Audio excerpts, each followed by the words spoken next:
71 और 19 अगर आप जाकर देखिएगा तो हमको राइट मिला है कि हम बिजनेस अपने तरीके से विद इन जो गवर्नमेंट का नॉर्म्स में हम लोग काम कर सकते हैं।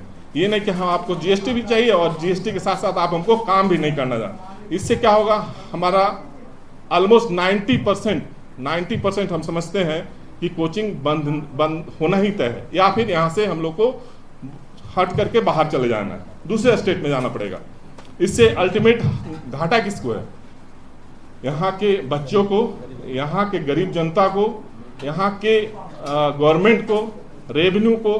गवर्नमेंट का मेन ऑब्जेक्टिव अगर आप देखेंगे कि 10 लाख एम्प्लॉयमेंट देना है, तो 10 लाख एम्प्लॉयमेंट आए कहाँ? 7 से 8 लाख एम्प्लॉयमेंट जनरेट करने वाले ये कोचिंग सेक्टर को अगर इस स्थिति में लाइएगा तो हम लोग ये 7 से 8 लाख तुरंत इमीडिएटली आप देखिएगा 1 से 2 महीना 3 महीना में उस पर इम्पैक्ट होगा।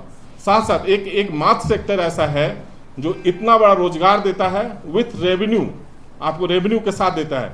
जब पिछले बार हम जीएसटी काउंसिल, जीएसटी का जीएसटी और कंज्यूमर फोरम का मीट में वित्त मंत्री श्री विजय चौधरी का भाषण हम लोग गए थे, हम लोग को बुलाया गया था, तो उसमें बोला गया था कि कोचिंग सेक्टर पिछले 2 सालों में काफ़ी बढ़िया जीएसटी में कंट्रीब्यूशन किया है।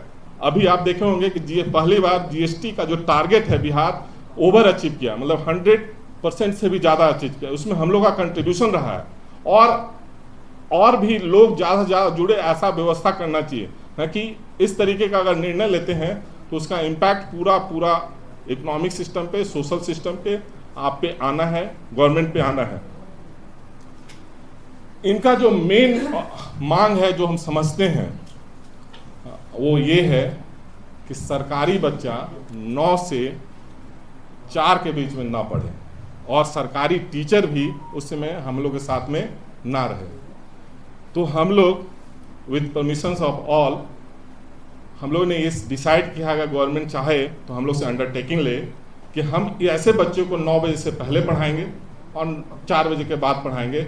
और सरकारी टीचर ऐसे भी हमारे पास आप देखिएगा 1% भी नहीं है, और उस पर भी अगर लिखित चाहिए तो हम लोग लिखित, ऐसे भी हम लोग जानते हैं लेबर लॉज के अनुसार से एक आदमी 2 जगह काम नहीं कर सकता, तो हम लोग ऐसे भी नहीं रखते हैं।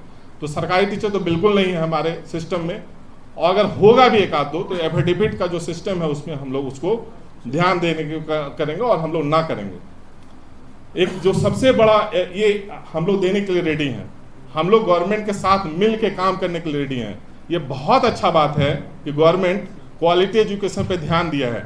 और बिहार गवर्नमेंट का जब हमने इनिशिएटिव देखा था कि IIT JEE मेरिटोरियस बच्चे को एग्जाम लेकर के 6 सेंटर पे, जहाँ तक हमको आइडिया है कि 6 सेंटर पे हर एक प्रमंडल स्तर पे वो तैयारी के लिए अच्छे टीचर से कोशिश कर रहे हैं।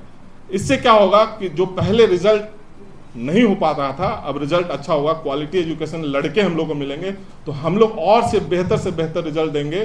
तो कोटा जो आप देखिएगा, अगर आप जानते होंगे या जाइएगा तो वहाँ 60 to 70% बच्चे बिहार से रहते हैं, और उतने ही 50 से 60% आपको टीचर भी बिहार के रहते हैं, नॉन टीचिंग स्टाफ भी बिहार का, हॉस्टल चलाने वाला भी बिहार का, 4th ईयर जो पानी पिलाता है वो भी बिहार का वहाँ पे होता है। तो ये सारा चीज़ अगर वहाँ है तो वही चीज़ यहाँ क्यों नहीं होगा। इसी तर्ज पे आप पिछले बार इंडस्ट्री मिनिस्टर ने हम लोग अपने वॉल पे रखा था कि हम लोग इंडस्ट्री को कोचिंग को एज सेक्टर को एज इंडस्ट्री का स्टेटस देंगे, और कोचिंग एक विलेज के लिए हम लोग लैंड देने की बात कर रहे थे, सो दैट कि वो जो रेवेन्यू ट्रेन और छात्रों का प्लान हो रहा था वो रुके। तो वो कंसेप्ट पे काम करने की ज़रूरत है।